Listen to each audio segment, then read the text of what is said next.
Allez-y. Bonsoir et bienvenue dans cette émission d'un soir du programme Wild Eagle. Bienvenue dans ces bureaux d'un soir du programme Wild Eagle. Pour rappel, le programme Wild Eagle est un collectif de juristes et d'avocats qui s'engagent pour la transition écologique du droit et les droits de la nature. Nous sommes ici ce soir pour lancer un tout nouvel événement, une toute nouvelle campagne, un tout nouveau projet, en compagnie d'L214 et de l'association Sauvegarde du Trégor. Nous sommes très heureux, chers auditeurs et chères auditrices, de vous accueillir ce soir pour échanger et lancer ce nouveau procès simulé que nous menons. Le programme Wild Eagle, comme je le disais, est un programme juridique pour la transition écologique du droit qui a pour vocation de former, de pratiquer et d'appliquer chaque année un droit toujours plus biocompatible et à la hauteur des enjeux de notre époque. Pour cela, nous mettons chaque année en place une méthodologie un petit peu particulière qui s'appelle le procès simulé, aux côtés d'étudiants et d'étudiantes de différentes universités de notre pays, d'universités juridiques évidemment, pour déconstruire peut-être à l'avance des procès qui pourraient advenir. Cette année, nous lançons un nouveau procès simulé aux côtés des partenaires que j'ai pu annoncer, L214, Sauvegarde du Trégor et Wild Eagle. Je vais brièvement engager cette conversation en présentant les invités qui sont autour de cette table ce soir. Bonsoir Yves-Marie Lelay. Bonsoir. Est-ce que je peux vous laisser vous présenter pendant 1 minute environ? Eh bien voilà, je suis président d'une association qui s'appelle Sauvegarde du Trégor Goëlo-Pintière, qui recouvre tout le département des Côtes-d'Armor et qui défend tout simplement la nature, bon, sous tous ses aspects. Et donc j'ai une formation de philosophie et d'histoire qui m'a été utile pour bien construire, entre autres, le livre que je viens de faire paraître. Et le souci que j'ai, c'est tout simplement de rendre la nature à tous les êtres vivants sans exception. Voilà. Merci pour cette présentation qui était parfaitement dans les temps et absolument claire. À vos côtés, Marie, nous avons Brigitte Gauthier. Bienvenue. Merci, bonjour. Je vous laisse vous présenter aussi. Eh bien, je suis Brigitte Gauthier, je suis une des fondatrices de l'association L214. L214, c'est une association de défense des animaux qui concentre ses actions sur les animaux qui sont destinés à la consommation alimentaire, donc pour produire de la viande, du lait, des œufs et aussi les poissons. On est surtout connu pour les enquêtes filmées, pour les images qu'on a pu montrer des conditions d'élevage, de transport et d'abattage des animaux. Et en fait, on s'adresse particulièrement au grand public, bien sûr, en matière d'information, mais aussi aux entreprises, aux politiques. Et on a aussi un pan juridique qui est associé justement avec souvent nos sorties d'enquête. Donc très intéressé par ce procès simulé qui nous emmène un petit peu plus loin. Je me permets de rebondir tout de suite. L214, c'est un nom qui n'est pas anodin. Est-ce que vous voulez nous en dire? Ah bah oui, L214, on tire notre nom d'un article du Code rural, l'article L214.1, qui reconnaît pour la première fois en 1976 que les animaux sont des êtres sensibles et qu'en plus on devrait les placer dans des conditions compatibles avec les impératifs biologiques de leur espèce. Et on peut se rendre compte que les conditions d'élevage aujourd'hui, notamment, ne répondent pas, pour la majorité des animaux, du tout à cet article de loi. On y reviendra probablement juste après. Juste à vos côtés, Brigitte, nous avons Marine Calmet. Marine, je vous laisse vous présenter, mais c'est un petit peu bizarre. Nous travaillons ensemble pour le programme Wild Eagle et donc je te laisse te présenter. Donc enchantée, très heureux d'être à vos côtés. Donc Marine Calmet, je suis avocate de formation, juriste en droit de l'environnement et des peuples autochtones et donc cofondatrice aux côtés de Simon de ce programme Wild Eagle. Et donc l'ambition de Wild Eagle, elle a déjà été annoncée.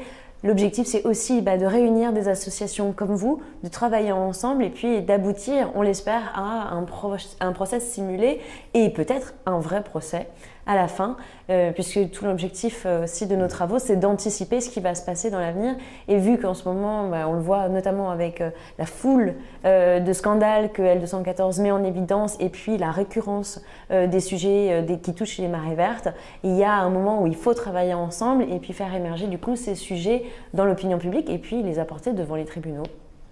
Travailler ensemble, c'est précisément l'objectif de ces procès simulés Wild Legal qui ont pour objectif chaque année, organisés sous forme de saison universitaire, sous le calendrier universitaire, de faire rencontrer les grands combats écologiques de notre époque avec les solutions de gouvernance qu'un nouveau droit pourrait faire advenir. Pour cela, de manière plus concrète, chaque année, nous partons sur les territoires à la rencontre d'une lutte de terrain qui constate des défaillances écologiques majeures sur le territoire métropolitain ou en France, sous les juridictions françaises. Et nous faisons rencontrer ces luttes avec les solutions de demain du droit, les innovations qui arrivent plus ou moins rapidement sous nos latitudes et qui pourraient poser les bases réelles d'un point de vue juridique à une résolution de certaines des problématiques que nous constatons. L'objectif donc chaque année est d'organiser un procès simulé pour mettre en boîte, secouer très fort et comprendre exactement comment les nouvelles évolutions du droit pourraient peut-être répondre à des situations problématiques qui jusque-là n'ont pas trouvé de réponse. C'est précisément le sujet qui nous amène aujourd'hui, une situation historique qui peine, encore une fois, à être réglée. Pour cela, nous allons parler évidemment du sujet des marées vertes. C'est la thématique, d'un point de vue géographique et écologique, de notre saison, qui rencontrera évidemment d'autres thématiques non moins importantes sur la question du droit animal et sur les évolutions de ce que les juridictions françaises peuvent appliquer. Pour nous mettre un petit peu dans le contexte, Yves-Marie, je vous propose de prendre la parole afin de présenter un petit peu où nous en sommes sur ce cas que certains et certaines connaissent, mais que certains et certaines probablement ne connaissent pas assez. Qu'est-ce qui se passe en Bretagne et depuis quand? La Bretagne est belle, très belle. La preuve, c'est que de nombreux artistes sont venus la peindre. Gauguin, le plus connu. Mais ça, c'est l'image du passé. Je souris quand j'ouvre le bulletin du conseil départemental des Côtes-d'Armor, tout nouveau qui vient de sortir, avec la nouvelle assemblée qui s'est constituée. En double page, on a une photo splendide de la baie de Saint-Brieuc. Pas une algue, pas une pourriture, rien. On voit bien le décalage complet qui existe entre cette présentation de ce site exceptionnel qu'est la baie de Saint-Brieuc, comme tant d'autres en Bretagne, avec l'histoire, parce que vous avez parlé d'histoire. L'histoire, elle commence en 1970.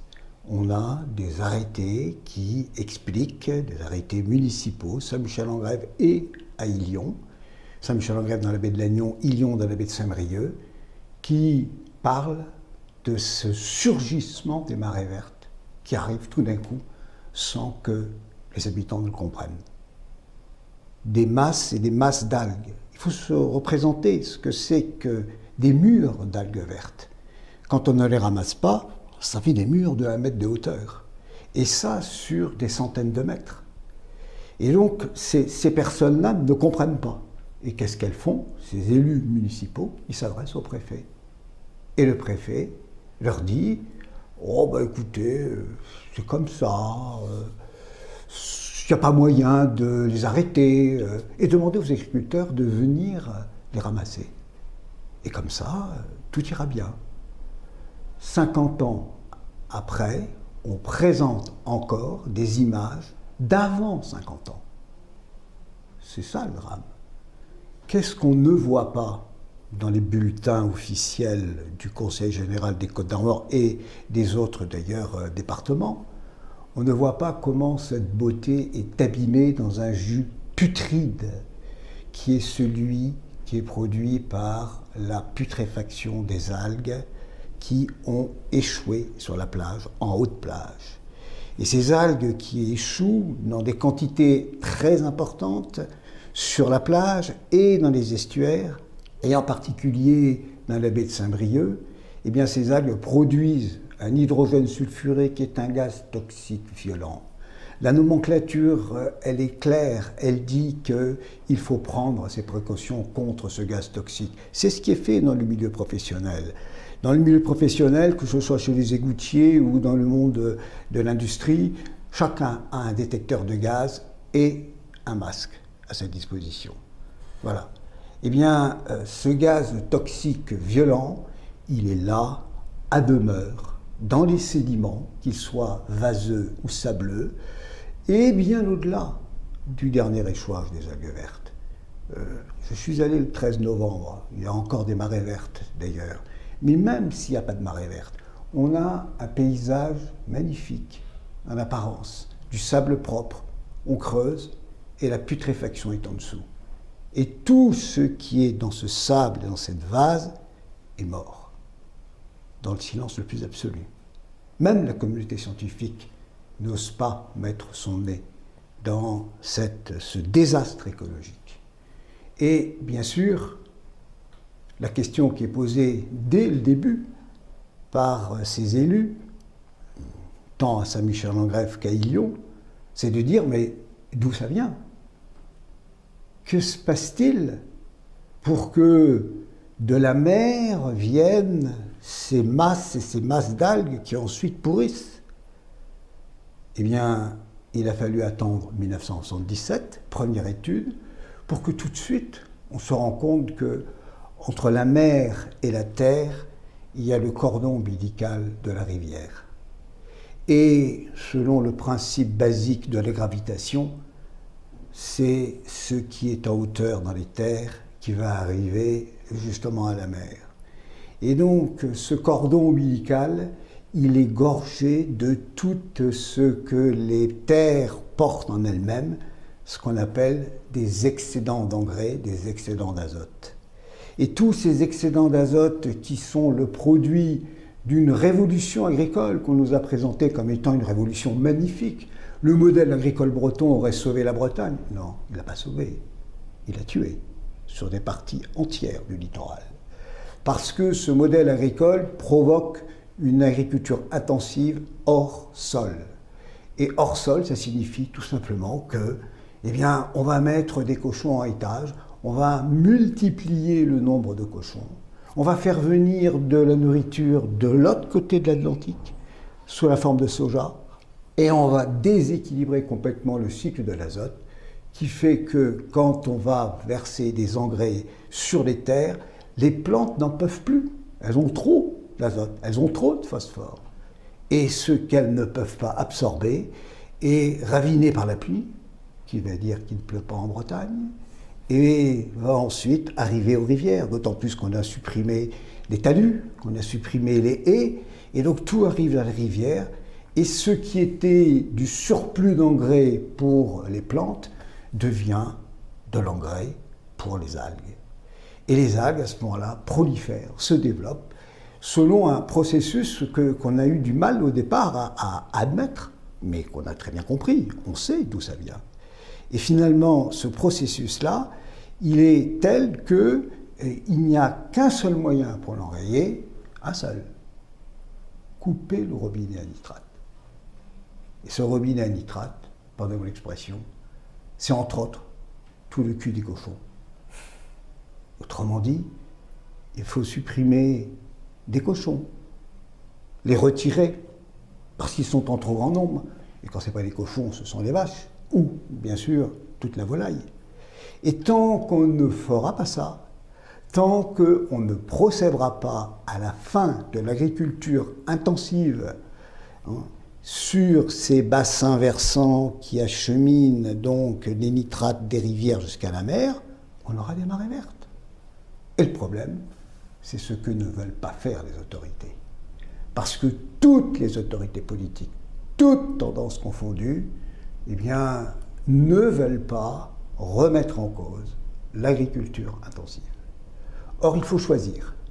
Où on prend l'agriculture intensive, avec, bien sûr, tout ce qui a comme conséquence de pollution, pas seulement les nitrates, mais aussi les pesticides et autres molécules, avec toutes les conséquences sur le mal-être animal, où on prend ça, et on a les marées vertes, où on dit stop les marées vertes, et on réinvente des modes agricoles sur les bassins versants. Parce que pour qu'il n'y ait plus d'algues vertes, il faut qu'il y ait une eau de source dans les rivières. Et aujourd'hui, quand vous prenez le Gouessant, on nous dit que le taux de nitrate a baissé. il est peut-être à 30 mg. Mais ce n'est pas 30 mg qu'il faudrait, c'est moins de 10 mg. À 10 mg, eh bien, c'est suffisant comme excédent d'azote pour que les algues poussent. Donc, tant qu'on ne se donne pas les moyens pour arriver à moins de 10 mg, on aura le cortège de morts que l'on a eu dans le Ouessant. Cette rivière à l'est de la baie de Saint-Brieuc, qui ne fait pas que rejeter des excédents d'azote, ou plutôt, avec les excédents d'azote, qui a rejeté en 2011 36 sangliers morts, intoxiqués par l'hydrogène sulfuré qui était dans la vase qu'ils ont traversé. Et 5 ans après, comme si ça ne suffisait pas, eh bien, Jean-René Auffray, en traversant cette rivière, est mort, foudroyé par l'hydrogène sulfuré, qui est ce toxique violent dont je vous parlais. Eh bien voilà, on aura ça, mais il n'y a pas que ça. Il y a là pas seulement des accidents, il y a tous les êtres vivants qui vivent, ou c'était supposé vivre, dans ces milieux très riches qui sont les estuaires. Mais pensez bien que si les sangliers et des hommes, en traversant ces espaces, meurent, comment voulez-vous que ce soit possible pour des êtres vivants de vivre dans ces vases et dans ce sable? Leurs habitats sont complètement anéantis. Il y a un symbole qui est la gravette. Cherchez une gravette. La gravette, c'était le ver des pêcheurs. Eh bien, il n'y a plus de gravette. Et puis les gravettes, elles ne sont que dans des zones qui sont épargnées par les échouages ou nettoyées par la mer entre deux arrivées de marée verte. Mais il n'y a plus rien, tout est mort. Qui en parle? Silence absolu. Déni absolu.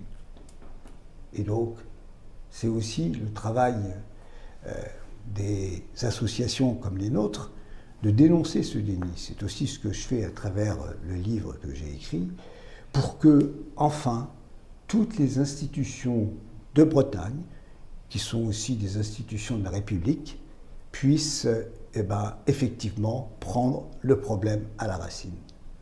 Et pour cela, bien sûr, il faudrait que les élus acceptent les remontrances gentilles qui ont été données par la Cour des comptes et qui ont été données par le Sénat aujourd'hui, et acceptent au moins de reconnaître leur incapacité qu'elles ont eue, ces autorités, toutes tendances confondues, depuis 50 ans, à régler le problème.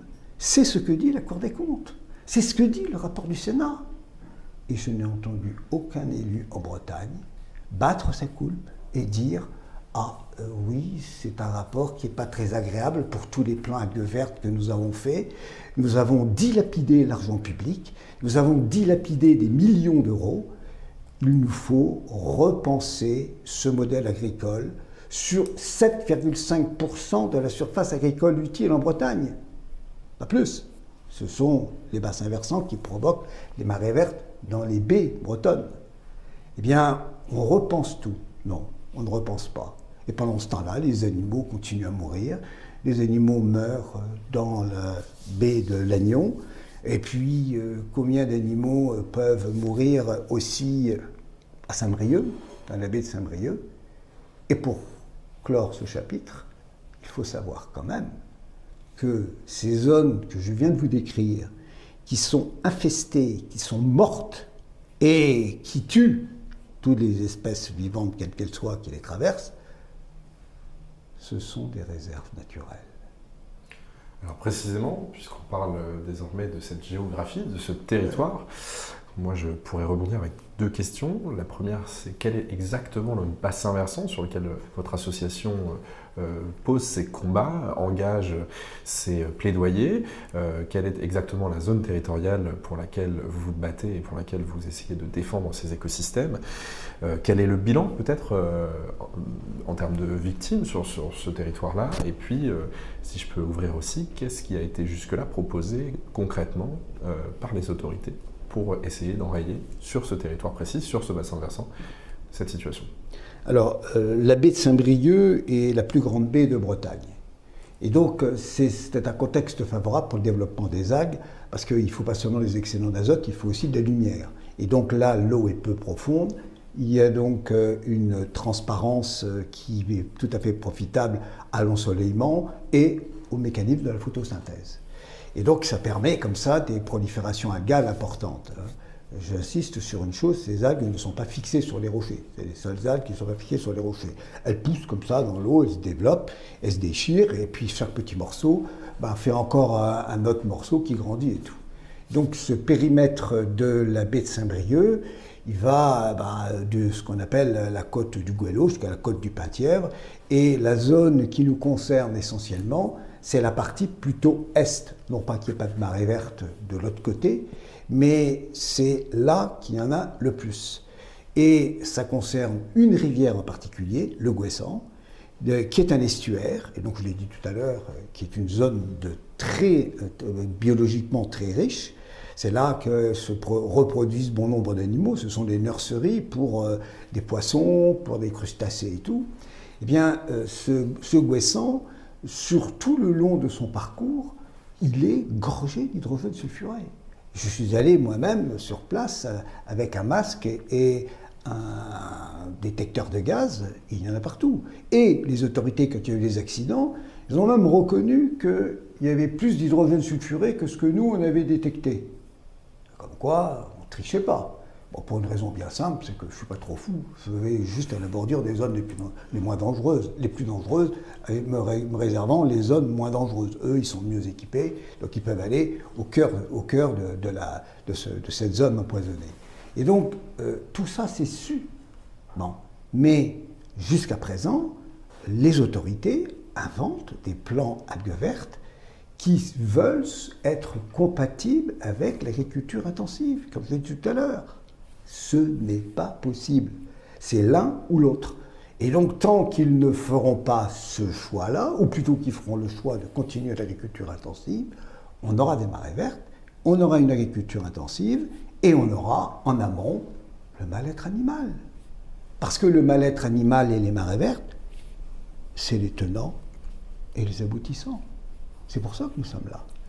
Les tenants, c'est l'agriculture intensive qui rend la vie des animaux pas insupportable, mais qui le rend la vie des animaux de la manière la plus abjecte que l'on puisse savoir. Et tout cela, c'est ce qui produit aussi des marées vertes et qui tue la faune et la flore à l'état naturel.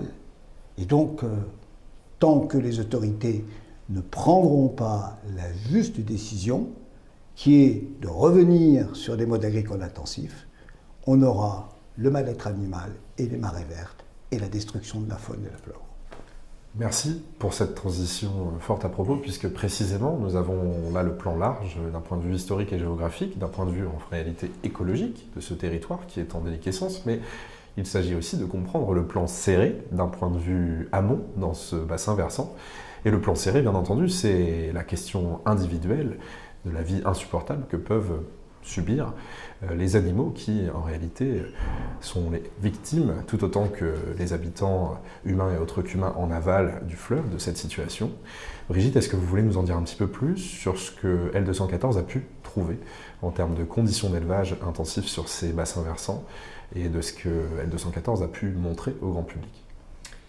Alors, je ne sais pas exactement si on est sur les bassins versants, mais de toute façon, quand on se trouve au milieu d'un élevage de cochons, à peu près où qu'on soit en France ou où qu'on soit, j'ai envie de dire, dans le monde, aujourd'hui, il y a quand même un modèle qui est commun, qui est justement le modèle d'élevage intensif dont vous parliez. C'est-à-dire, ce sont des élevages, des bâtiments fermés, dans lesquels vous avez des truies, déjà, qui vont être des machines à reproduire des petits, qui vont passer une bonne partie de leur vie complètement entravées, c'est-à-dire à juste pouvoir se lever et se coucher quand elles vont être autour de leur période d'insémination et quand elles vont être en maternité, comme on dit. Donc les petits naissent. Elles sont enfermées dans ces cages que vous avez, je pense, tous et toutes vues, ces cages qui les entourent finalement, qui font vraiment le tour. Elles ont la mangeoire devant, elles peuvent se lever, se coucher et c'est tout.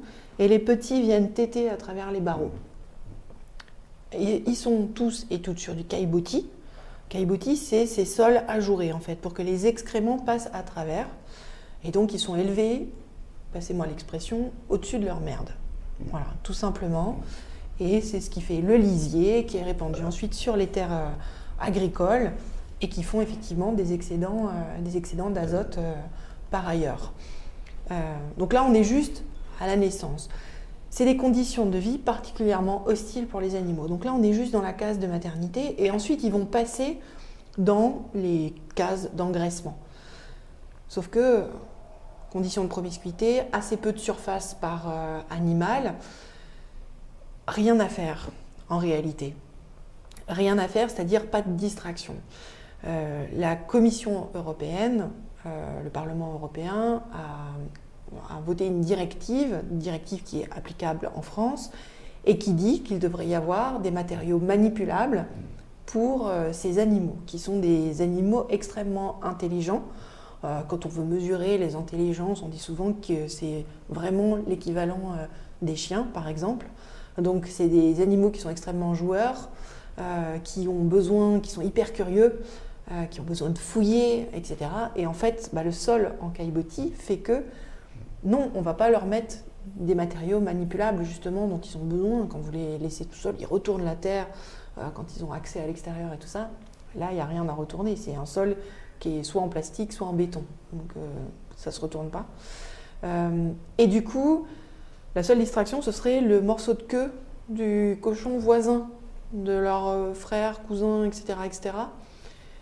Et alors la solution qu'on a trouvée, plutôt que de mettre des matériaux à leur disposition, c'est de couper les queues, tout simplement. Donc dans les premiers jours de ces porcelets, on va couper les queues de tous les cochons, on va castrer à vif les porcelets mâles. Alors là, ce n'est pas une histoire pour les faire cohabiter ensemble, c'est une histoire de goût du consommateur. 3% d'entre eux peuvent développer une odeur de véra qui, quand on cuit la viande à la cuisson, a une odeur très désagréable. Et donc, la solution trouvée par notre génie humain, c'est de castrer l'ensemble de ces porcelets et de les castrer aujourd'hui à vif. Ce sera interdit à vif à partir du 1er janvier 2022. Voilà, mais on va continuer, castration chirurgicale ou immunocastration par un produit chimique. Les porcelets, vous le savez sans doute, les porcs charcutiers, ils sont élevés jusqu'à 180 jours. Donc voilà, ça veut dire tous ces mois enfermés, 6 mois enfermés dans ces bâtiments, passés de salle en salle. Dans les enquêtes qu'on a pu montrer, donc il y a déjà juste cet ennui phénoménal, voilà, mais dans les élevages qu'on a pu montrer, il y a aussi des infractions à la réglementation. La coupe des queues de routine, c'est une infraction à la réglementation. Le fait qu'il n'y ait pas de matériaux manipulables à destination des animaux, c'est une infraction à la réglementation. Alors, les filières, elles ont quand même un petit peu contourné. Pour les matériaux manipulables, des fois, vous pouvez pendre du plafond une chaîne. Et ça, c'est quel merveilleux matériau manipulable. Ou des petits hérissons en plastique avec lesquels les cochons peuvent pousser. Mais ça ne répond absolument pas à leurs besoins. Et d'ailleurs, la Commission européenne, dans sa directive, avait été très claire sur ce que c'était. Et puis, c'est revenu en arrière. Enfin voilà, non, c'est pas possible. Ça ferait beaucoup trop de travail, finalement, puisqu'effectivement, ce serait de l'entretien beaucoup plus. Et puis, bien sûr, je ne suis pas en train de parler de l'exception, je suis en train de parler des conditions d'élevage de 95% des cochons aujourd'hui en France. Voilà. Si on regarde à une échelle un petit peu plus grande, parce qu'il n'y a pas que des élevages de cochons, effectivement, il y a aussi des élevages de bovins, il y a aussi des élevages d'oiseaux, et la Bretagne, c'est un des premiers producteurs de produits d'origine animale en France, au final. Donc voilà, la totalité des excréments qui sont produits par les animaux, tellement il y a d'animaux entassés, en fait c'est équivalent à la totalité des excréments des Françaises et des Français. Donc juste sur le territoire épandu, sur le territoire breton. Voilà, donc comme vous le disiez, en fait une très grande souffrance animale va produire aussi un impact très clair sur la biodiversité, sur les conditions de vie des riverains, mais aussi, il faut bien le souligner, les personnes qui vivent aujourd'hui de l'exploitation des animaux ne sont pas guère mieux lotis. Eux aussi, ils sont pris par les coopératives, par les banques ils sont endettés. C'est un modèle dans lequel on les a poussés et on les pousse encore. On pousse encore des installations, des extensions d'élevage pour entasser toujours plus d'animaux dans un espace restreint, avec une nourriture qui est calculée vraiment de façon optimale, des animaux qui ont été sélectionnés génétiquement. On a allongé les truies pour qu'elles aient davantage de tétines, pour que les porcelets qui naissent en plus grand nombre puissent se nourrir. Donc c'est un système tout entier qui a des conséquences, donc évidemment sur les émissions d'azote, mais on peut parler aussi des émissions d'ammoniac qui ont pour conséquence l'acidification des cours d'eau et la destruction aussi de la détérioration des forêts. Donc sur les conséquences environnementales. Si on parle de façon plus globale, on sait aujourd'hui que l'élevage, la production de viande, de lait notamment, sont des grands contributeurs sur les émissions de gaz à effet de serre. Et dans les messages qu'on peut avoir, des fois on nous dit il faut manger local. Voilà, manger local, mais en fait manger végétal c'est 6 fois plus efficace que manger local, justement quand on parle de réduire déjà le nombre d'animaux tués, ça c'est à peu près clair, mais aussi les conséquences environnementales que peuvent avoir ça. Et puis un autre phénomène, c'est les phénomènes de santé publique. La question des zoonoses, on en parle, on est tous impactés aujourd'hui par une zoonose, le coronavirus. Et en fait, par exemple, Serge Morand du CNRS qualifie les élevages intensifs, c'est-à-dire qu'on définit comme ces élevages qui ne laissent aucun accès à l'extérieur aux animaux, il les définit comme des bombes sanitaires. On sait aussi la question du phénomène d'antibiorésistance, et notamment dans les élevages de cochons, on va retrouver des antibiotiques jugés critiques par l'OMS, comme la colistine par exemple. Donc on a une espèce de mélange au niveau des élevages intensifs, d'extrême souffrance animale.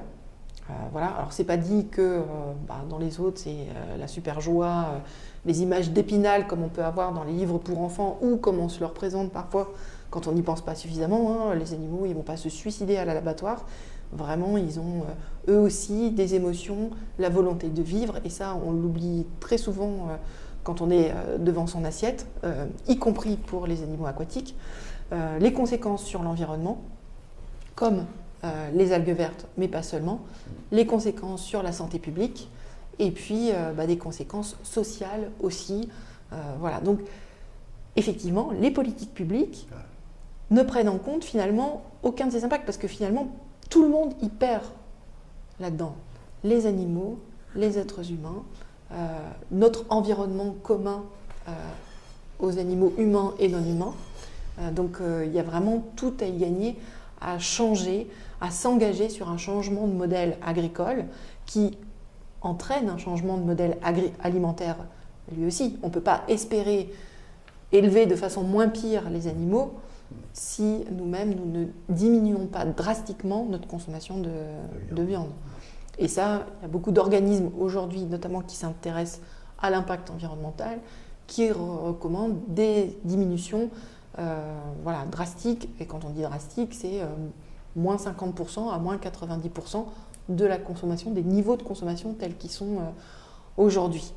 Donc effectivement, un mal-être animal intense qu'il faut prendre en compte, qu'on devrait prendre en compte. On cherche souvent à aller dans d'autres planètes, trouver d'autres formes de vie intelligentes. Mais les formes de vie intelligentes, elles sont à nos côtés et en fait, on leur nuit par nos actes. Alors c'est culturel, on n'arrive pas à le voir, mais justement, ouvrons les yeux aussi là-dessus. On a un article plutôt bien fait, qui est l'article L214, finalement, qui reconnaît la sensibilité et qui dit qu'on devrait quand même poser des limites à la façon dont on les élève aujourd'hui. Mais effectivement, notre droit peine vraiment à reconnaître les animaux comme les êtres doués de sensibilité qu'ils sont. Et du coup, une petite modification pourrait permettre effectivement de grands changements. On parle de L214, précisément, non seulement cet article, mais votre organisation aussi. Dans tout cela, dans cette réalité que vous décrivez, quelle est exactement votre mission à vous, L214 ? Comment vous la décrivez, cette mission, d'un point de vue de terrain et puis d'un point de vue plus institutionnel ? Et quelle est concrètement la réponse qui a pu être proposée face à ce que vous faites en tant qu'organisation ? Donc avec L214, on s'est donné un petit peu pour mission de montrer la réalité de ce qui se passe pour les animaux, conditions d'élevage, de transport, d'abattage. On aimerait bien montrer aussi davantage ce qui se passe pour les animaux aquatiques, dans l'objectif de poser les cartes sur la table, tout simplement. Voilà, les faits, montrer les images, parce que au début, quand on disait mais les conditions d'élevage des animaux sont extrêmement pénibles pour eux, hein, c'est 8 animaux sur 10 qui sont abattus, qui proviennent d'élevages où ils n'ont pas d'accès au plein air, par exemple. C'est 3 millions d'animaux qui sont tués tous les jours. Et je ne me trompe pas entre an et jour, c'est 3 millions tous les jours, en moyenne. Et donc notre rôle, ça va être de montrer, pour essayer de déclencher des prises de conscience, déjà, d'une part, parce que souvent on ne le sait pas, hein, les pubs à la télé, les poulets, ils dansent le French Cancan. Enfin, je veux dire, c'est ça la réalité des publicités aujourd'hui. On est complètement décalé d'images. Vous parliez de la baie de Saint-Brieuc, où on a une image d'Épinal. Sur l'élevage, on a aussi des images d'Épinal. Il y a la question de toucher effectivement les pouvoirs publics, de proposer des choses. On arrive devant des échéances électorales et donc du coup, nous, on va être force de proposition et dire, voilà, pour les candidates et les candidats, un engagement qu'on peut demander, c'est justement la fin de l'élevage intensif avec un moratoire immédiat dès qu'on arrive et puis ensuite, on travaille sur le plan d'action pour sortir concrètement de l'élevage intensif et pas tous ces plans comme le plan algues vertes qui ne sert à rien. Justement, dernièrement, ils ont sorti un plan où il va y avoir un contrat, une contractualisation entre les agriculteurs et tout ça. Aux Pays-Bas, ils ont des problèmes qui sont similaires aussi sur l'impact environnemental. Ils ont décidé déjà de réduire de 1/3 le nombre d'animaux qu'ils élèvent. Et ils ferment les porcheries. Et ils ferment les porcheries. Enfin, je veux dire, il y a vraiment des actions qui sont plus fortes que d'autres. Voilà, juste petit comparatif. On s'adresse aussi aux entreprises parce que justement, la réponse des pouvoirs publics, elle est toujours extrêmement décevante. Et les entreprises, souvent, elles vont bouger plus rapidement. C'est ce qu'on a fait sur la question des œufs de poules élevés en cage de batterie. 2008, quand on commence notre action, 80% des poules pondeuses sont élevées en cage. On a obtenu l'engagement des supermarchés, de l'hôtellerie-restauration, des fabricants et des producteurs, dont le plus grand producteur d'œufs en France, le groupe Avril, dont on connaît plutôt la marque Matine, qui donc se sont engagés à arrêter de produire ou d'utiliser ou de vendre des œufs de poule élevés en cage de batterie. Et du coup, d'ici 2025 pour les engagements les plus lointains. Donc on est passé de 80% en 2008 à 36% aujourd'hui, et on espère en 2025 à 0 au vu de tous les engagements. Et donc, on va avoir comme mission de faire reculer le pire pour les animaux, d'une part, et aussi de démocratiser l'alimentation végétale, puisque l'un ne va pas sans l'autre. Notre mode d'alimentation et notre mode de consommation sont intimement liés. Et donc, du coup, pour la présidentielle, fin de l'élevage intensif, fin de la pêche industrielle et une réduction de 50% de notre consommation de viande, de lait, d'œufs et de poissons dans les 5 ans du mandat. On en a besoin pour nos objectifs éthiques vis-à-vis des animaux, climatiques, sanitaires, sociaux. Voilà, donc c'est vraiment par ces actions-là. Et effectivement, on est connu pour les enquêtes filmées qu'on peut faire, d'une part, mais on a aussi des actions pédagogiques, on a des actions vers les entreprises, vers les politiques. En fait, notre site internet regorge d'actions qu'on peut faire à titre personnel ou à titre collectif. On a un réseau de 50 groupes locaux répartis dans toute la France, y compris en Bretagne. Donc voilà, pour essayer de faire changer les choses à une échelle aussi bien nationale que locale, puisqu'on s'est aussi adressé, par exemple, au moment des municipales et des régionales, aux élus. Donc c'est une action assez complète, avec un changement aujourd'hui très pragmatique, voilà, et puis une vision à long terme où on reconnaît que les animaux ne sont pas de la nourriture à notre disposition, mais plutôt des cohabitants de notre planète qu'on devrait vraiment prendre en compte. La question est donc de savoir si ce changement à long terme est sur le point d'advenir. Ça peut advenir par des victoires concrètes, vous en avez parlé. Ça peut aussi advenir par des victoires juridiques, juridictionnelles, par les tribunaux, par le prétoire, ou des victoires juridiques d'un point de vue parlementaire pour faire bouger la loi. La loi évolue, elle évolue dans d'autres pays, elle évolue aussi en France. C'est tout l'enjeu des travaux du programme Wild Eagle, de comprendre ces évolutions et avoir une vision prospectiviste sur les prochaines qui adviendront probablement. Cette situation, on a donc un panorama large, un panorama resserré sur la réalité écologique, écosystémique et individuelle des violences qui sont exercées sur ce territoire breton. On l'a dit aussi, il ne s'agit absolument pas d'incriminer des individus, des exploitations à titre individuel qui sont dans une grande souffrance, et en fait on le sait, hein, le métier d'exploitant agricole tel qu'on l'appelle aujourd'hui depuis la Révolution verte, le métier de paysan en réalité est un métier difficile qui amène beaucoup de suicides, beaucoup de vécus difficiles. L'enjeu n'est donc pas d'incriminer des individus et des fermes à titre individuel, mais bien de comprendre à quel point d'un point de vue systémique il y a des problèmes qui se répandent sur toutes les échelles du territoire, de la vision la plus individuelle à la vision la plus collective.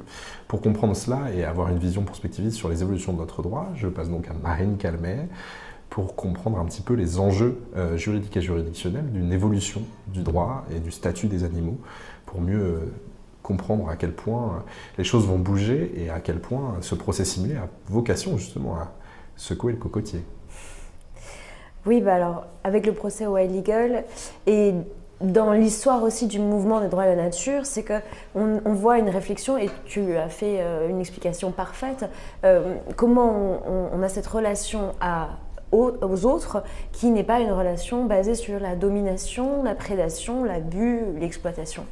Et c'est vraiment toute l'idée et tout le concept du mouvement pour les droits de la nature, c'est-à-dire de considérer la nature non pas comme un objet, mais comme un sujet de droit. Et donc, on s'est rendu compte avec le programme Wild Eagle et dans le réseau plus global de l'Alliance mondiale pour les droits de la nature qu'on avait beaucoup de combats sur des écosystèmes, mais qu'on n'avait en fait pas encore fait le lien direct entre donc, cette perspective environnementaliste et la perspective animaliste. Il n'y a pas d'association animaliste dans le mouvement pour les droits de la nature. Et donc, c'était pour moi assez étonnant quand j'ai entendu parler d'un projet aux États-Unis qui est le Non-Human Rights Project, donc, qui est mené par l'avocat Peter Singer, qui s'est illustré aussi par Stephen Wise, excuse-moi, merci. Très attentive. Stephen Wise, donc cet avocat qui mène des combats juridiques pour faire libérer les animaux dans des zoos aux États-Unis en plaidant sur le fondement de l'habeas corpus, c'est-à-dire le droit à la liberté en fait. Et ça m'a tout de suite parlé parce que je me suis dit, ah bah tiens, comment on ferait la même chose en France? Comment on utiliserait cette philosophie qui est complètement identique finalement à notre philosophie, notre éthique dans le mouvement des droits de la nature, et comment on fait enfin ce lien entre les mouvements environnementalistes et les mouvements animalistes, lien qui n'existe pas en France.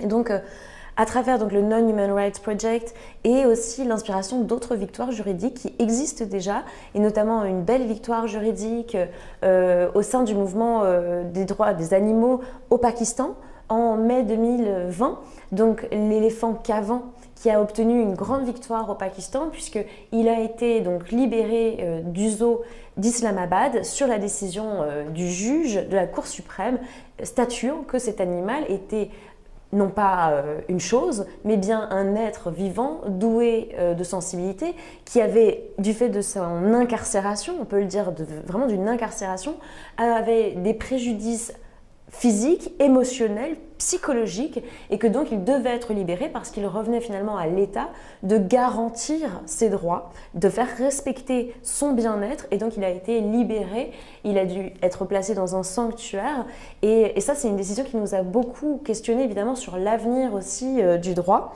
C'est le cas également en Argentine avec le chimpanzé Cecilia, une décision aussi historique et en explorant comme ça avec le programme Wild Eagle les différents textes qui existent actuellement, on s'est rendu compte que dans de nombreux États, il y avait déjà des textes extrêmement inspirants. C'est le cas, et je ne vais pas faire une longue liste parce qu'en fait, il y a beaucoup d'États où les choses changent, mais même, on pourrait se dire, dans les États voisins, puisque en Allemagne, il y a un texte dans la Constitution qui prévoit que l'État protège les fondements de la vie et les animaux. C'est quelque chose qu'on n'a pas, nous, dans notre Constitution. Et un autre texte qui me plaît beaucoup aussi en Inde, dans la Constitution. Donc, il est inscrit qu'il est du devoir de chaque citoyen de protéger et d'améliorer la condition des forêts, des lacs, des rivières, de la vie sauvage et d'avoir de la compassion pour toutes les créatures vivantes. C'est très fort. Je trouve qu'il y a un lien d'interdépendance qu'on ressent très bien dans le texte, qui est un texte juridique, qui est une constitution. Il faut savoir que la constitution indienne, c'est la plus longue constitution au monde. Et donc, il y a ce principe de compassion avec les autres créatures vivantes que peut-être on pourrait imaginer comme un objectif pour la Constitution française. On sait à quel point c'est difficile de changer la Constitution française. Il y a eu notamment tous les débats sur le fait d'inscrire dans la Constitution la protection de la biodiversité et du climat, proposition de la Convention citoyenne qui a été écartée par les sénateurs de droite durant cette proposition de réforme. Bref, un échec pour nous, mais il faut savoir que dans d'autres pays ça bouge, puisque notamment en Corée du Sud, ils réfléchissent à une réforme du code civil pour inscrire, sortir finalement les animaux justement du régime des biens et leur donner un statut à part de sujet de droit. Donc on voit que dans de nombreux États aujourd'hui ça bouge et c'est quelque chose qui nous inspire, parce qu'avec l'association Wild Eagle, notre but c'est de faire du droit prospectif. C'est d'aller de l'avant et de dire, voilà, en imaginant un droit nouveau, comment on pourrait faire en France pour faire évoluer des situations qui, comme dans votre cas, est totalement sclérosée et bloquée, et on se rend bien compte qu'avec le droit actuel, on va en fait nulle part.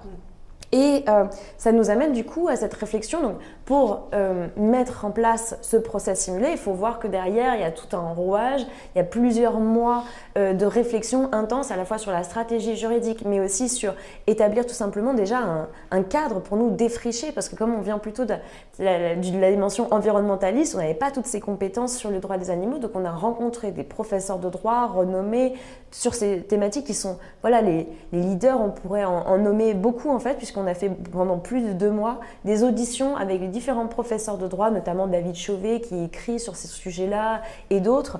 Et on s'est bien rendu compte de ce que tu as évoqué au début, c'est-à-dire des manquements en fait dans notre droit actuel qui fait qu'on a une sorte de bipolarité, parce que vraiment on est dans cette situation où à la fois on a un code civil et puis un code rural qui reconnaît l'animal comme un être vivant doué de sensibilité et en même temps qui le place sous le régime des biens et donc qui nie finalement ce caractère sensible et puis le fait que la relation est du coup totalement faussée. Ce qui était aussi très intéressant et on s'en est rendu compte très vite, c'est aussi qu'effectivement il y a déjà des textes qui protègent les animaux mais mal, notamment dans le code pénal, le fait que justement des comportements qui créent des maltraitances vis-à-vis des animaux soient sanctionnés. C'est l'article 521.1 qui condamne justement les violences faites aux animaux, mais qui autorise quand même la corrida et les combats de coqs pour des motifs de tradition.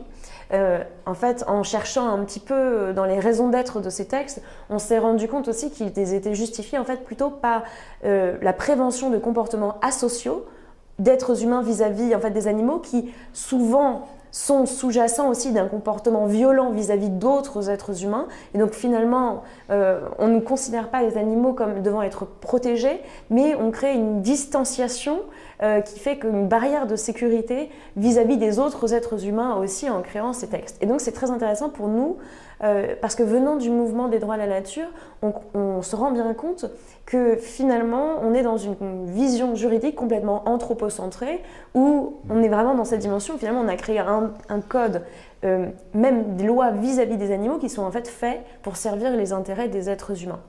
Et ça se voit, et c'est notamment une évidence dans le code rural, avec le fait d'obliger le propriétaire de placer l'animal dans les conditions compatibles avec les exigences biologiques de chaque espèce dont il a la responsabilité. Et c'est particulièrement effarant, notamment de voir ensuite les traductions juridiques qui en sont faites. Parce que quand on a décortiqué ensuite notamment les directives européennes qui encadrent normalement les conditions d'élevage, notamment des élevages porcins, on s'est rendu compte que les dimensions, notamment, et on a parlé au début, de la taille qui est réservée à un animal dans un élevage intensif, dans mes souvenirs, c'est pour un animal de plus de 100 kg, donc pour un porc de plus de 100 kg, on parle de 0,55 mètres carrés. C'est risible, enfin je veux dire, c'est même pas 1 mètre carré, donc pour un animal de plus de 100 kg. Nous, la plupart d'entre nous ne font pas 5 kg et 100 kg et on a 9 mètres carrés, c'est le seuil minimum considéré comme un logement décent pour un être humain. Et je me questionne beaucoup parce que, et je pense que chacun d'entre nous, on peut se mettre à la place finalement aussi de ces animaux d'une certaine manière. Comment se fait-il que ce soit crédible? Tu en as parlé, on a des connaissances scientifiques énormes sur les besoins de ces animaux qui sont fouisseurs, donc qui ont besoin de plonger leur nez dans le sol, qui ont besoin de jouer, etc. Et on développe tout un tas de stratégies techniques pour en fait tenter de pallier ce gap immense entre ce qu'on a bien voulu inscrire dans la loi et ce qui est en fait la réalité de terrain. Et on le constate, c'est le cas pour les élevages intensifs, mais c'est aussi le cas pour les zoos, pour les cirques. Finalement, on a écrit un droit qui a un peu un écran de fumée dans lequel on masque en fait la réalité de terrain qui est une réalité sordide malheureusement. Et donc, tout notre process simulé repose sur la question suivante. Et si on donnait les droits fondamentaux aux animaux ? Et si, justement, on rentrait dans une démarche inverse qui, d'un point de vue éthique, finalement, renforce la place des animaux dans notre société, c'est-à-dire qu'il n'y aurait plus uniquement les êtres humains ou les entreprises qui seraient sujets de droits, mais aussi les animaux qui seraient détenteurs de droits fondamentaux. Alors on a proposé un texte, une charte de leur environnement revisitée. On aurait pu prendre d'autres textes, inventer peut-être une nouvelle charte, inventer un nouveau texte constitutionnel, mais on est parti sur cette piste en intégrant donc dans la Constitution, puisque la charte de l'environnement fait partie du bloc constitutionnel, un article 2 qui intégrerait la reconnaissance des droits fondamentaux des animaux, des droits fondamentaux qui sont déjà posés en fait aussi par des instances internationales, c'est l'OPE, c'est ça ? Les 4 droits fondamentaux des animaux, le droit de ne pas subir la faim et la soif, le droit de ne pas subir notamment, et tu en as parlé, de dommages corporels qui mettraient en danger leur santé sur le long terme. On a intégré ces droits en fait dans donc une charte de l'environnement revisitée qui serait le texte prospectif avec lequel on demanderait à nos étudiants donc d'étudier ce cas et à la fois donc de se baser sur le droit existant, de tenter de questionner la réparation du préjudice subi par les animaux d'élevage, les porcs, mais aussi par les animaux sauvages qui subissent, et vous l'avez très bien présenté, les conditions d'existence qui sont du coup les leurs à cause des marées vertes, et des riverains. On a essayé de montrer en cascade le lien finalement entre le préjudice subi par ces animaux et le préjudice pour la santé planétaire des êtres sauvages et des êtres humains qui vivent dans nos territoires et notamment en Bretagne.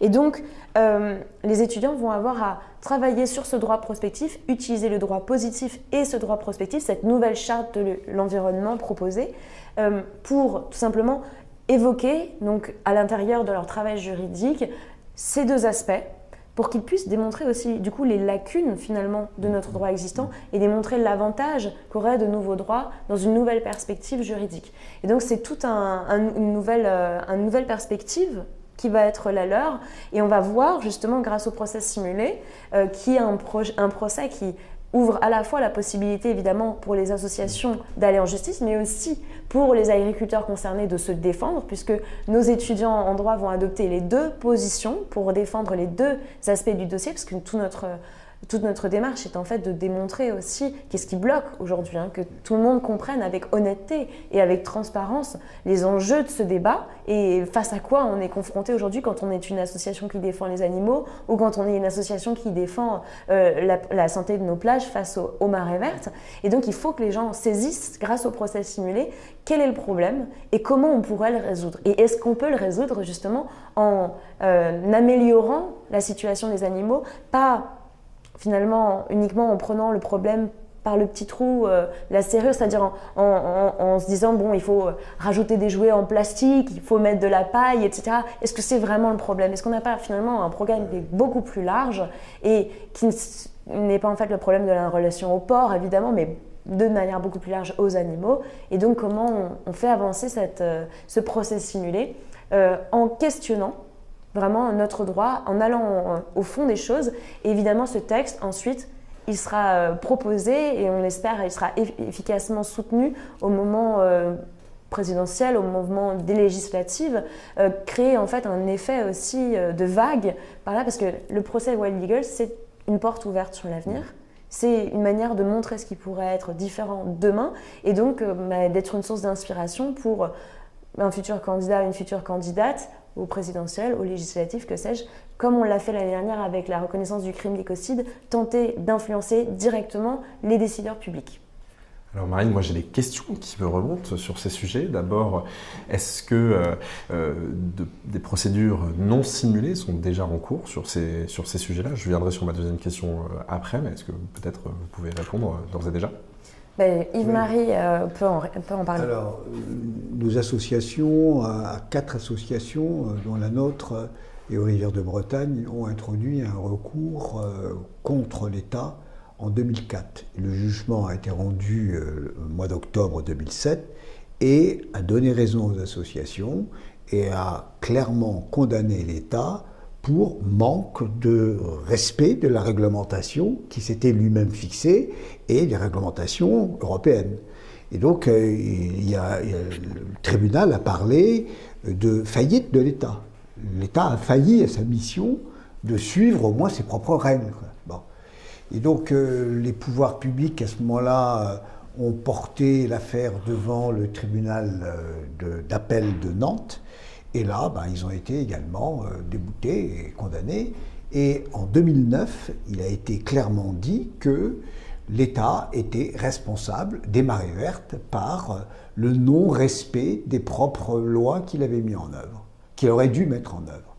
Sauf que ça n'a débouché sur rien de concret, puisque ça a continué à faire de l'agriculture intensive, et puis ça a continué à faire des plans algues vertes qui ne servent à rien, puisque l'État continue à faillir. Il est condamné pour faillite, mais il continue à faillir. C'est le paradoxe. Et donc, de ce point de vue-là, à un moment donné, on avait pensé resservir le couvert, refaire une requête pour manque de respect des règles que l'État se fixe sur les dernières années qui se sont produites, là. Mais bon, ça n'aurait servi à pas grand-chose, puisque de toute façon, l'État aurait été condamné, mais sans effet. Il y a le seul effet qui a eu lieu, et les élus se gardent bien de nous remercier, le seul effet que ça a eu, ça a rendu responsable l'État du coût du ramassage des algues vertes. Et donc aujourd'hui, c'est plus seulement les contribuables bretons qui payent la facture du ramassage des algues. C'est quand même, pour la petite histoire, il faut savoir que dans la baie de Lannion, le ramassage des algues vertes, c'est entre 500 et 800 000 euros chaque année, selon les arrivages et les échouages d'algues vertes. Donc on les ramasse, et ça coûte ça. Bon. Et donc dans la baie de Saint-Brieuc, c'est des sommes encore plus importantes, puisque la baie est encore beaucoup plus grande. Et donc du coup, c'est plus les contribuables bretons qui payent, c'est les contribuables français. Donc c'est une grande consolation, bien évidemment. Il va sans dire, puisqu'il paraît quand même qu'il y en a qui sont les deux, ils sont bretons et ils sont français. Donc ils payent, mais enfin c'est dispersé avec les autres Français. Donc c'est le seul avantage, puisque les collectivités, ne voulant pas payer le ramassage des algues vertes, ont profité de notre victoire devant les tribunaux administratifs pour dire c'est l'État qui est responsable, c'est lui qui doit payer. Ce qui est intéressant, c'est que du coup, ça doit tous nous concerner, puisque au fait, on paye tous pour ça, qu'on habite, on contribue tous à finalement entretenir ce système, et donc avec les impôts qu'on paye, on paye aussi pour ramasser les algues vertes. Pour ramasser les algues vertes et faire des faux plans algues vertes, puisque ça a coûté quand même plus de 100 millions les plans algues vertes depuis 10 ans. Il y avait déjà eu des engagements financiers importants, mais là, ça a coûté plus de 110 millions entre 2010 et 2020-2021. C'est les cours des comptes qui le disent, c'est pas bon. Voilà, tout ça pour rien, puisqu'il n'y a jamais eu autant d'algues vertes que cette année en baie de Saint-Brieuc. Jamais. Et il y en a encore. Merci pour cet historique juridique et juridictionnel pour le coup. Pour faire un petit peu de vulgarisation, il s'agissait donc d'un procès en droit administratif contre l'État. C'est une autre stratégie que nous adoptons ici sur ce procès simulé. Marine, je peux peut-être te laisser expliquer un petit peu le changement de stratégie et globalement pourquoi est-ce qu'on ne choisit pas de s'adresser à l'État et pourquoi est-ce qu'on essaye de travailler avec d'autres règles que celles du droit administratif. On l'avait longuement évoqué, la stratégie administrative, mais c'est vrai que l'idée était d'aller chercher un angle complètement différent. Et finalement, si on reconnaît l'animal comme titulaire de droits fondamentaux, c'est bien aux animaux qu'on doit s'adresser.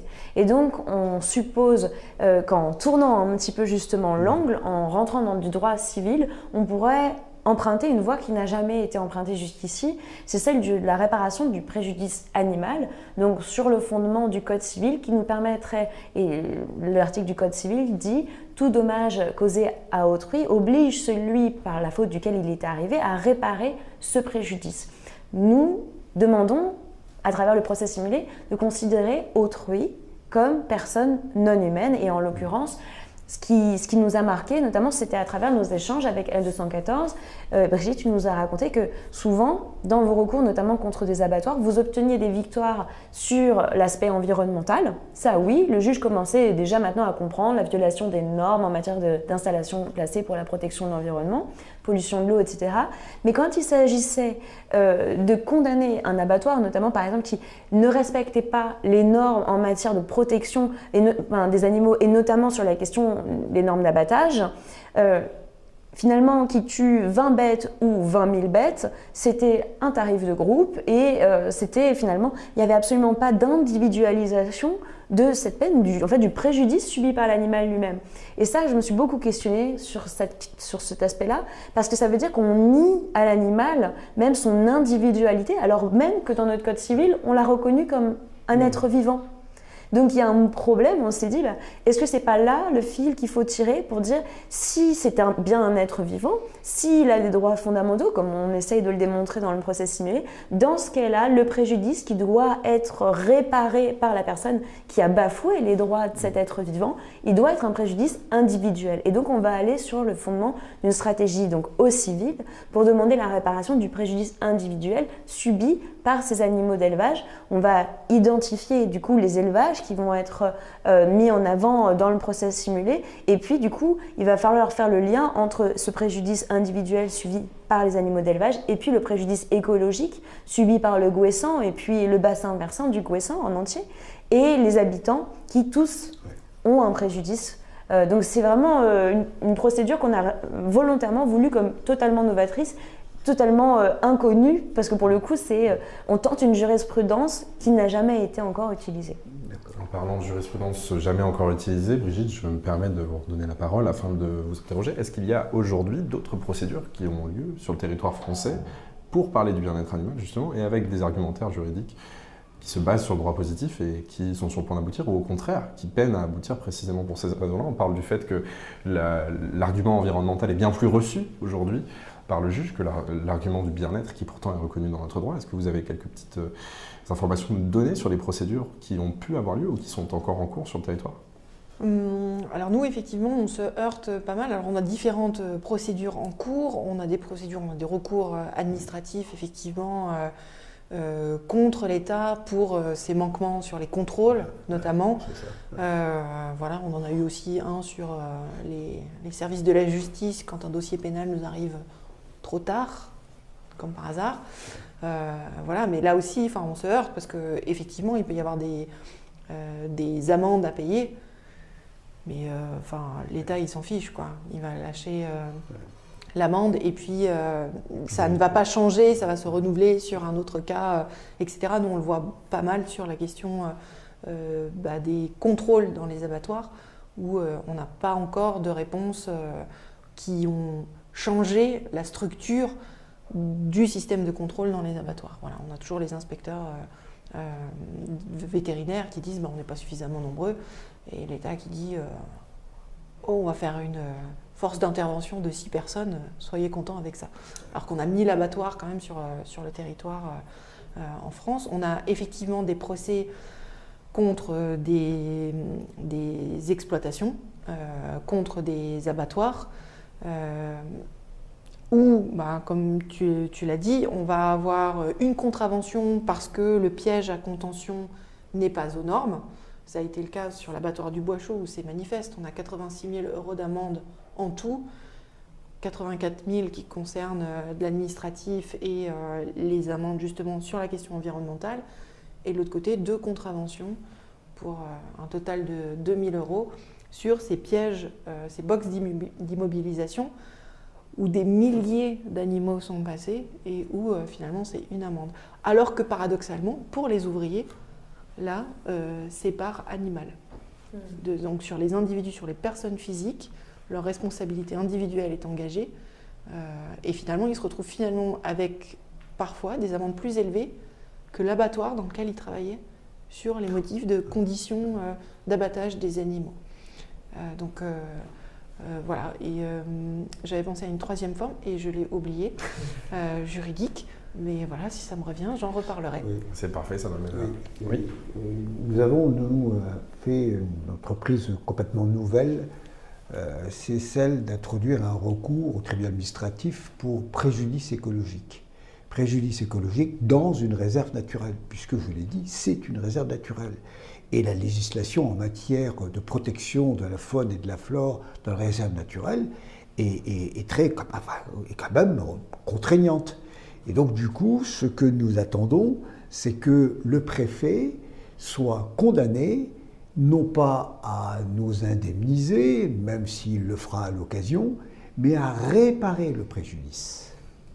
Et donc, s'il veut réparer le préjudice du Gouessant, de la réserve naturelle du Gouessant, qui fait subir à la réserve naturelle du Gouessant et de la baie de Saint-Brieuc, eh ben, il faut qu'il arrête l'agriculture intensive et puis qu'on en finisse avec les marées vertes.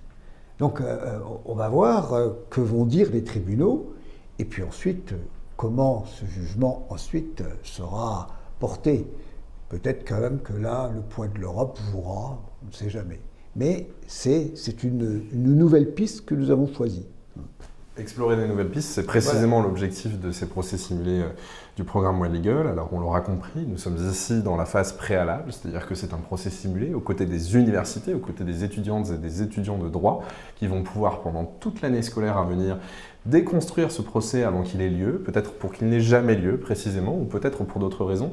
Avant de clore ce sujet et d'expliciter un petit peu plus sur la réalité du calendrier et la façon dont nous allons travailler sur ce procès simulé, je voudrais simplement revenir sur les conséquences d'un procès simulé par rapport à une procédure réelle dont nous parlions ici. Quelle est la différence? On m'a posé cette question et donc je la fais remonter. Quelle est la différence entre un procès réel et un procès simulé et quel est pour l'instant le bilan des procès simulés Wild Legal? On rappelle que c'est ici l'ouverture de la 3e saison, du 3e procès simulé. Le premier, pour rappel, avait lieu sur le sujet du territoire guyanais, sur la question de l'Amazonie. Il avait pour objectif, encore une fois, de faire se rencontrer des luttes concrètes de terrain avec des concepts juridiques sur le point d'advenir. Nous avions donc posé la question de la personnalité juridique des écosystèmes en tant que bassin versant sur le territoire amazonien et en intégrant évidemment dans ces écosystèmes les êtres humains qui en réalité font partie de ces écosystèmes, les peuples autochtones sur ce territoire, pour lutter contre la question de l'orpaillage illégal. Il s'agissait donc à la fois d'innover d'un point de vue juridique et de répondre à une problématique de territoire qui était jusque-là irrésolue. Notre deuxième procès simulé avait pour objectif de décortiquer le sujet de l'écocide, épineux sujet qui a été longuement débattu pendant la Convention citoyenne et par ailleurs ensuite pour le vote de la loi climat et résilience face à une réalité encore une fois de terrain, une situation de pollution au bout rouge dans le parc national des Calanques. On parle d'environ 32 millions de tonnes, fourchette basse, de boues toxiques qui auraient pu être émises et qui sont émises d'ailleurs d'un point de vue factuel depuis les années 60 dans ce territoire. 2 procès simulés, quelles ont été les conséquences? Je vous pose la question, Marine Calmet. Quelles sont les conséquences? Qu'est-ce que ça fait? Est-ce que le rôle du procès simulé, c'est simplement de préparer toutes les parties à la bataille qui va venir? Est-ce que ça fait aussi d'autres externalités positives? Quel est le bilan? Je dirais que sur la première année, ce qui est très intéressant, c'est qu'on était très suivis par la préfecture de Guyane, notamment, qui a suivi les procès simulés et les autres institutions en Guyane. Notre but, c'est d'être aiguillon, montrer qu'on a travaillé le sujet, qu'on est prêt à aller en justice, ce qui crée aussi un déclic souvent dans l'administration en se disant peut-être qu'on n'a pas envie d'en arriver là. Après, notre travail, il est fourni aux associations, donc charge à elles aussi de décider d'y aller ou non.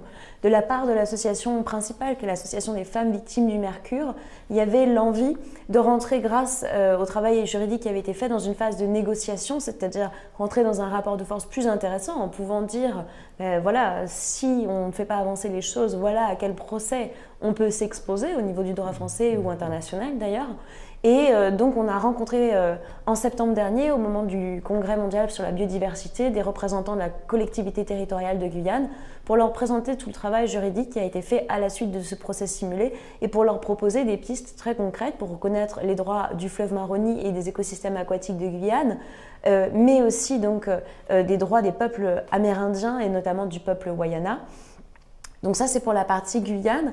Et l'année dernière, sur le procès simulé pour écocide, pareil, très suivi aussi par le parc national des Calanques, qui a fortement réagi à la suite de ce procès.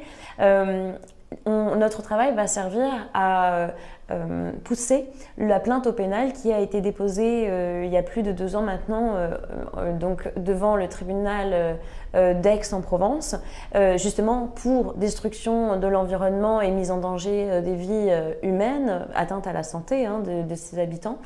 Et donc nos pièces, et notamment les pièces élaborée en collaboration avec le collectif Interprète, donc une modélisation de la propagation de ces boues dans le milieu aquatique, nous servira à pousser ce dossier juridique devant les tribunaux. Et donc le travail est toujours en cours pour relancer cette machine. Et on espère bien justement que cette 3e année soit aussi un moment où, d'émulsion collective autour de cette question et qu'on puisse aboutir à soit faire pression, parce que c'est un effet dissuasif très fort en fait, le procès simulé, c'est qu'on envisage quel recours va pouvoir être déposé. Donc ça a un effet dissuasif, ça a aussi un effet dans la sphère politique de dire voilà à quel recours on s'expose et ce qui serait pas temps de faire bouger les choses avant de devoir traiter ces questions devant les tribunaux et d'être attaqué en justice. Alors, 2 types de conséquences, on voit, l'anticipation pour déconstruire et anticiper, peut-être ne jamais faire advenir la question, je dirais, belliqueuse d'une arrivée à l'échelle juridictionnelle d'une problématique, d'un contentieux, ou la possibilité au contraire, parce que ce travail, il est en open data, il est en libre accès, il est mis à disposition des associations de terrain, mais la possibilité pour ces associations de terrain de pouvoir faire aboutir leur démarche en justice. J'en ajouterai une 3e conséquence des procès simulés, eh bien c'est en fait la question de la formation, la question de la démocratisation des enjeux juridiques autour de la protection de l'environnement, c'est l'enjeu de l'accompagnement des jeunes générations de juristes qui sont aujourd'hui sur les bancs de la fac ou sur les bancs des écoles d'avocats pour devenir compétentes et compétents sur les enjeux d'une meilleure protection de l'environnement et surtout sur la maîtrise au prétoire des argumentaires qui seront demain défendus sur nos territoires. Et puis, au-delà de ça, c'est le grand public qui peut découvrir le droit, qui peut comprendre comment cela fonctionne et qui peut mieux saisir à quel point les choses sont probablement plus complexes qu'elles n'y paraissent. Et encore une fois, et je crois que c'est important de le répéter, les procès simulés Wild Eagle ont pour objectif de montrer une réalité telle qu'elle est, de la déconstruire d'un point de vue juridique, et donc d'accompagner l'intégralité des parties vers une meilleure compréhension du contentieux qui est sous-jacent à la problématique écologique donnée. Ça implique donc un respect absolu du formalisme des procès, un respect absolu du temps de parole, par exemple, lors des phases orales, des phases de plaidoirie dans lesquelles les étudiantes et les étudiants vont pouvoir plaider pour la défense et les parties requérantes. Mais ça implique aussi, évidemment, une équivalence, une équité dans le temps de travail accordé à chaque partie pour mieux comprendre quels argumentaires, quels fondements sont nécessaires à la défense de chacune des parties et comment est-ce que ça aura lieu, si ça doit avoir lieu, au prétoire face au juge. Ça m'emmène donc sur la conclusion de cette réunion. Nous partons ensemble à l'aventure, Brigitte, Marine. Nous partons dans cette 3e édition des procès simulés Wild Eagle en direction de juin 2022, date à laquelle auront lieu publiquement les audiences finales de ce procès simulé. D'ici là, il va se passer pas mal de choses en réalité. D'ores et déjà, il est possible pour les étudiantes et les étudiants juristes, à partir du niveau master, y compris en école d'avocat, donc les élèves avocates et les élèves avocats peuvent s'inscrire à ce procès simulé. Les inscriptions sont ouvertes jusqu'au 31 décembre. À partir de là, nous entamerons le dur de ce procès simulé, puisque nous entamerons aux côtés des étudiantes et des étudiants les phases écrites, déconstruire toutes les pièces, les comprendre et engager la phase écrite au profit des requérantes et des requérants. Donc ce sera un long travail d'accompagnement pour l'écriture de conclusions récapitulatives au profit des requérantes et des requérants, puis les phases écrites continueront puisque cette fois on inversera les rôles et on se mettra à la place justement des coopératives, des fermes intensives qui sont sur ce territoire et qui ont aussi des arguments à faire valoir d'un point de vue juridique pour la défense de leurs intérêts évidemment, donc on va travailler là-dessus.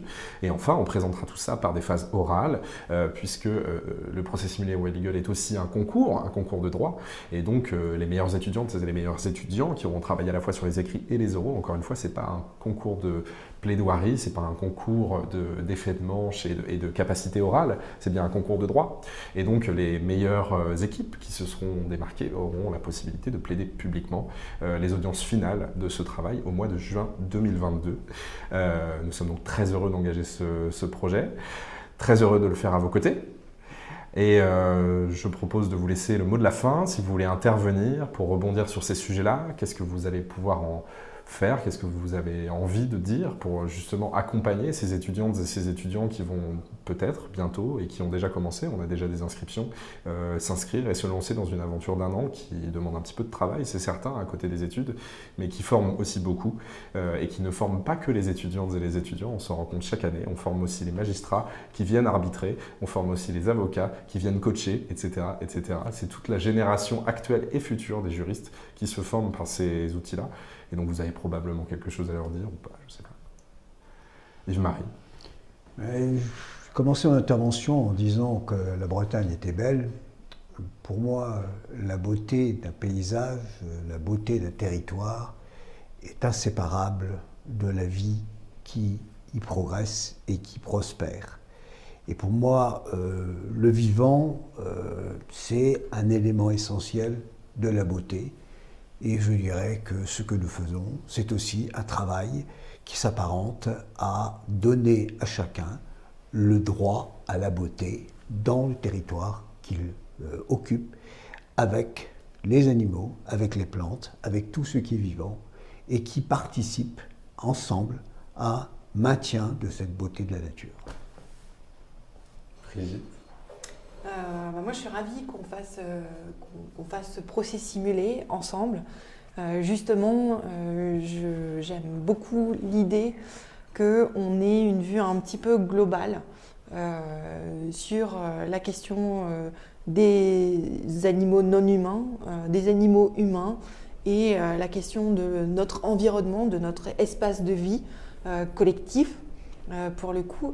Et du coup, de voir effectivement des magistrats, des avocats, élèves ou confirmés s'intéresser à ces questions-là et quelque part commencer à tracer un chemin qui pourra être suivi ensuite, c'est vraiment très intéressant et pas mal porteur d'espoir. En tout cas, on est très excités. Marine, est-ce que tu veux prendre le mot de la fin ? Moi, je vous ferai plutôt un retour sur ce qu'a été l'expérience de ces 2 dernières promotions, parce qu'en fait, quand on est étudiant, bien souvent, et notamment en droit, c'est un peu frustrant. On entend tout ce qui se passe autour. Là, c'est l'occasion pour vous vraiment de mettre les mains directement dans la terre, d'aller chercher des problématiques et de découvrir aussi des associations, parce que souvent, pour des étudiants, on est un peu loin du milieu associatif. Là, vous allez être proche en fait, d'associations de terrain qui s'engagent. C'est une manière pour vous aussi de vous intégrer dans ce réseau, de comprendre quelle est la réalité de ce que c'est être militant aujourd'hui et de défendre la nature. Donc ça, c'est quelque chose d'extraordinaire. Au-delà de ça, dans les promotions, comme on l'a vu notamment l'année dernière, il y a un travail collectif qui est génial. Les étudiants s'entraident les uns les autres. On n'est pas vraiment dans une compétition, on est plutôt dans une recherche collective d'amélioration. Et ça, c'était très fort l'année dernière, la promo des 25 étudiants qu'on a eu, c'était très beau. On a tous fini en étant galvanisés par ce sujet et l'envie de porter ça, quelque chose qui nous dépasse en fait. Et donc pour vous, c'est aussi une super expérience pour vous dire, en tant qu'étudiant juriste, je peux mener ce combat, je peux mettre à profit mes compétences théoriques, rentrer dans la pratique. J'ai pas besoin d'attendre d'être un avocat encore. Je peux dès cette phase de démarrage dans ma vie me dire, je me lance ce défi aussi parce que c'est un vrai défi en termes de temps et je suis utile. Je suis concrètement utile avec le travail que je fais parce que ce n'est pas justement un exercice de juriste puriste. On est vraiment dans du travail qui va servir à des associations et ça, c'est un challenge énorme pour des jeunes qui veulent se dire, je fais ma part, moi aussi, je serai un avocat ou une avocate des droits de la nature, je me forme à ces nouveaux concepts pour être en avance et pour être à la pointe en fait, de ce qui va se faire peut-être dans les prochaines années dans les tribunaux. Voilà qui est dit, voilà qui est bien dit. Merci Marine pour ce mot de la fin. Voilà 80 minutes que nous discutons. Je pense qu'il est temps de clore ce sujet. Nous sommes prêts à nous lancer dans cette aventure. Pour les étudiantes et les étudiants qui nous regardent, et puis pour les autres aussi, vous pouvez trouver toutes les informations liées à ce procès simulé qui se lance et vous inscrire si vous le souhaitez sur le site internet de Wild Eagle, wildlegal.eu, wildlegal.eu. Et puis toutes les informations sont aussi sur nos réseaux respectifs, L214, Sauvegarde du Trégor, Wild Eagle. On sera là pour vous, pour répondre à vos questions et vous accompagner pour l'inscription dans cette nouvelle aventure. On se donne rendez-vous très vite.